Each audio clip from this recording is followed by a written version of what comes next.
Germany goes on strike, like the whole country. There's a big thing happening over in Germany, and people are fed up. It's about to get all 1980s over there, if you know what I mean. USDA is quietly killing more chickens right after Christmas, and more reports of face wrappers coming back, and so many more updates from you guys. Let's jump into it. Welcome to the Poplar Report. I'm Steve Poplar. I'm an accountant by trade, and we cover things on this channel that the mainstream media just won't touch. These are your reports about what you guys are seeing and what you guys are hearing out there in the world. And we do want to thank our sponsor, Genesis Gold Group. They make this all possible. If you have retirement funds you want to get into gold, silver, or platinum physical, you might want to talk to Jonathan and his team. They do a fantastic job. There'll be a link at the end of the video. All right, so Boxing Day, which is the day right after Christmas, for those of you who aren't in a British colony. Day after Christmas, 709,000 egg layers culled by USDA in California for our protection. Bird flu apparently, supposedly, and yet we see many more chickens dying, and these are prime egg-laying birds. This is a big deal, friends. This is from Mad Infidel Prepper. That's a great name. Steve, you can expect more chicken massacres from a company here in Arkansas. The Simmons Company isn't reporting it as they are culling, as a culling by the USDA. They are self-cullings, so it's not reported. Only employees and families at the kill plant and the upper management are aware of it. They arrive at the kill plant and harvested as normal. They are then usually sent to other plants for further processing. These birds aren't making this trip, though, as usual. They are then loaded up and taken to an incinerator. So they're not processing them for meat. They're not doing anything with them. They are just incinerating them. The other plants are receiving only about half the number of normal birds. So essentially, they're culling about 50% of the birds. Now, this does sound like this is meat birds, and meat birds really aren't that big of a deal. Let's actually have a viewer who actually is going to explain that a little bit better than I can. 30-Day Ride shares this. Yes, meat birds mature in about 6 to 8 weeks, right? But layers don't start laying until about 6 months. So if you've had chickens, you kind of know that, right? And their production level drops dramatically after about 2 to 3 years. So losing layers is a bigger crisis than losing meat birds in the flu. I mean, we can quickly replace the meat birds, right?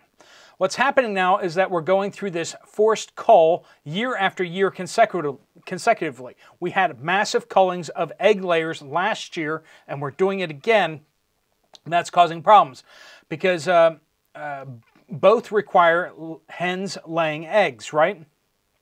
That 1 egg per day hen only happens for about 2 years, then it's about 3 weeks until they hatch. We're roughly 50% of the hens, and another 6 months before they lay their first egg. Well, obviously half of them aren't going to be hens, right? It takes a little bit longer for them to lay consistently, 1 egg for every 1.5 days. Some production farms just are throwing in the towel because of this at this point. Because they can't get replacement chicks. Because everybody wants replacement chicks right now. They're fighting over them. It's causing a lot of problems.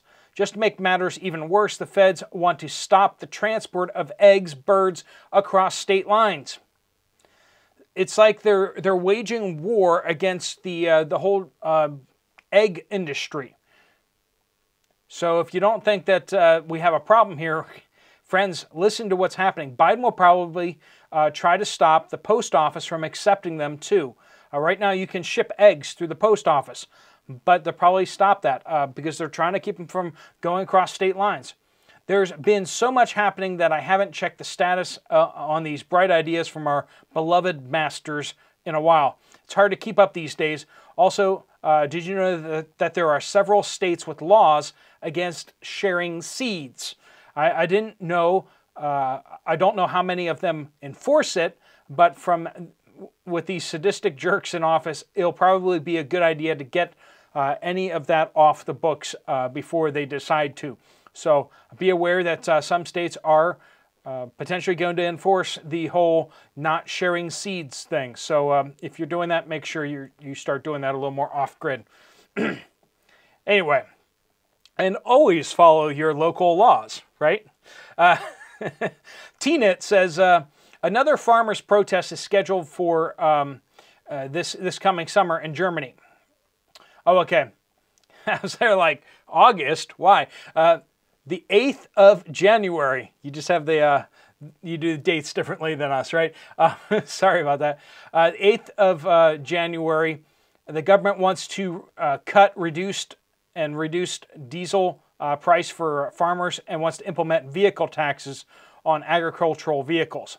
Farmers are fed up with the government. First protest wasn't successful. Everyone is invited to join them. And then Daniel kind of shares a little more in depth about that. Last week, German farmers protested against German politics. They came with 1,700 to 2,000 land machines. I imagine they mean tractors and harvesters and all that kind of stuff, to Berlin to arrange a huge demonstration. And there they announced that they will be having an even larger protest in the next year, beginning on January 8th. After the demonstration here in Berlin, the last days, the farmers also blocked roads in several other cities. Meanwhile, the truckers have announced that they will join in the big protests starting on January 8th. So not just the farmers, but then farmers and truck drivers. They plan to disrupt traffic on important highways and many inner cities. Other types of businesses are also considering whether to join the protests. At the same time, there will be strikes at German rail, which means they will have to expect that only 1 of 5 passenger trains will actually be operated, and rail-based cargo transport won't be working for several days. In summary, we'll have to expect that at least in the week starting January 8th, many sectors will be mostly dysfunctional, especially logistics. People who still want to work won't be able to reach their workplaces due to blocked roads and passenger train service. Germany didn't see such a wave of huge protests and strikes since many decades. And they also kind of went into a little bit of a piece about how it's actually illegal for employees to actually go on strike. And so what we're seeing here is pretty much mostly the people who own their own businesses, so they're not employees. So the business owners like farmers and truck drivers who own their own trucks, they can actually go on strike, whereas the other ones can't go on strike legally. But, and this isn't going to be a half wussy strike like we see in the United States. We're going to be talking about a full-blown European strike out there. They are, I mean, when they shut down roads, it's not like 5 people gluing their hand to the asphalt, okay? We're not talking about this kind of stupidity. We're talking about them parking their trucks and blocking the highways and all this kind of stuff like that. That is more European style. And so expect to see major disruptions in this coming week and the next week over in Germany. People are very upset with what's going on with immigration over there. And they don't have anything compared to what we got going on over here in the United States. It's absolutely nuts.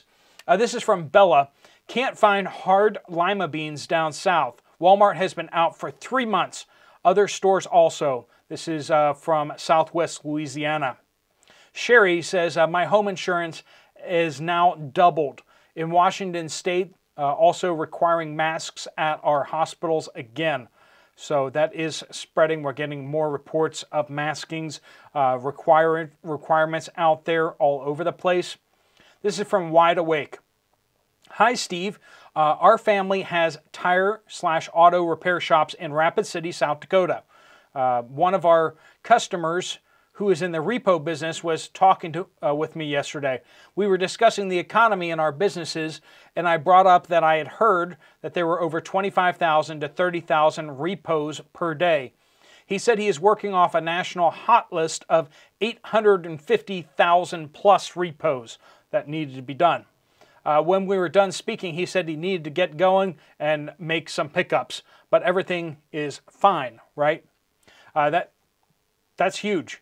If you guys have insider information about what you're hearing at your workplaces or talking with people who are in the know at workplaces, please do send those updates in. Of course, you can always leave the updates on this channel.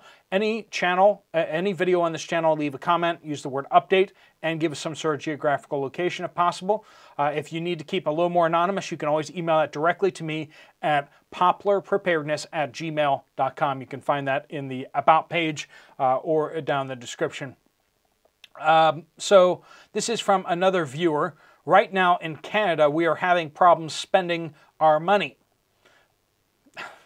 I don't have a problem spending my money. I mean, no, they're talking about they can't actually spend money that they supposedly have, right?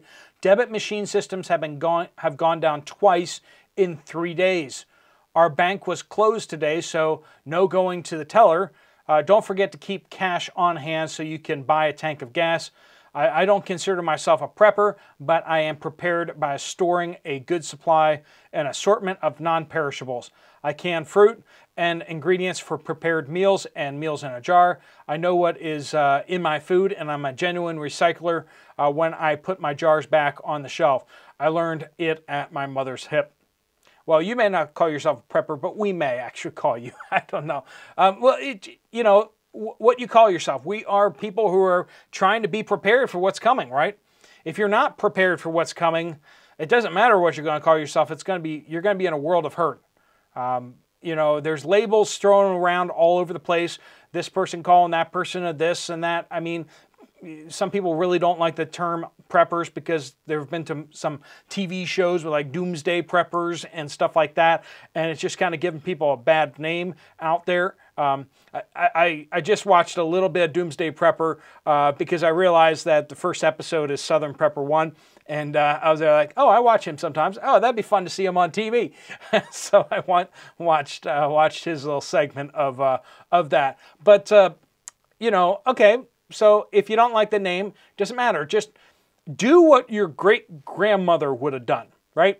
If your great-grandmother walked into your house right now and looked through your pantry, looked through the food that you have in your house, would she call you a fool to your face? If you explained to her how you have money over in the bank and there's computers and stuff like that, would she call you a fool to your face for trusting the banks as much as you do? I don't know. Your great-grandmother, your great-great-grandmother, get your long, you know, ancestor from the 1850s and explain to them how you live your life, and let's see if they think that you are living wisely or you're living foolishly. We have lost our common sense. There are so many things that are normal today that are absolutely insane that we do. When I lived overseas, where we were, some of the passes would snow shut and no food would come in. You'd go down to the market and there just wasn't any food to buy. So you either had food that you had stocked up or you just didn't eat. And that's, you know, that impressed me. That's something that will stick with you. When you go to a market, when you go to all the shops around and you see that they're just empty, you're going to have a different perspective on life. And so those who grew up under communism, those who have been overseas and experienced those type of things, have a different perspective. Those who have been in the military, who have had to live off of MREs or whatever because they got cut off or whatever, they have a different perspective on food and on preparedness. It's not prepping, it's being sensible and realizing that things that you think are permanent aren't necessarily so much. This is from a viewer. I am in rural West Tennessee, an hour east of Memphis, and there usually are tents all over the place in this week before New Year's selling fireworks. They are legal in my county and neighboring counties as well. They are legal in my neck of the woods, but this year I have not seen any fireworks being sold. They are nowhere. I don't know if that's a law change down in your area or what's going on with that. Or maybe people just can't afford fireworks this year. That might be it. I don't know. I prep fireworks in the sense of I don't have fireworks. I have other things that are useful, brass and lead and stuff like that. They work just as well for fireworks as long as you're safe with them. Ramshackle Farm says, I walked into a Walmart in Southwest Michigan just to grab a few goodies for my friend's kids. There was Valentine's stuff on the Christmas shelves, and I overheard a team leader or manager telling workers that they needed to fill the shelves to make them look full. I don't care if you have to put baked goods on the shelves, make them look full. That's apparently their words. Most of the Christmas items were gone, and as I turned the next corner, I saw a pallet of Easter stuff being pushed over. I walked over to the end aisles, and one whole aisle and a half were just full of totes. They weren't stacked. They were all singles long ways next to each other, slightly spaced out. They were literally trying to fill the shelves. I went to the back to see what was left, and it was literally not as much as what I'm used to seeing. There wasn't enough for last-minute shoppers to have a decent choice or selection. So there you have it from all the friends and folks around the country and around the world. They're sharing what's going on out there. Please do keep your head on a swivel. There's a lot of things happening. A lot of people are getting desperate out there, and there's more and more looting and more burglaries and thefts out there. So be watching out for yourself and for other people around you. Thanks so much for watching. If you want to find out more from Genesis Gold Group about what they can do with your retirement account, there's a link right here. Fill out the information, they'll send you information. Or if you want to check out another video from the channel, there's one right up there. Thanks so much for watching. Steve Poplar of the Poplar Report, out.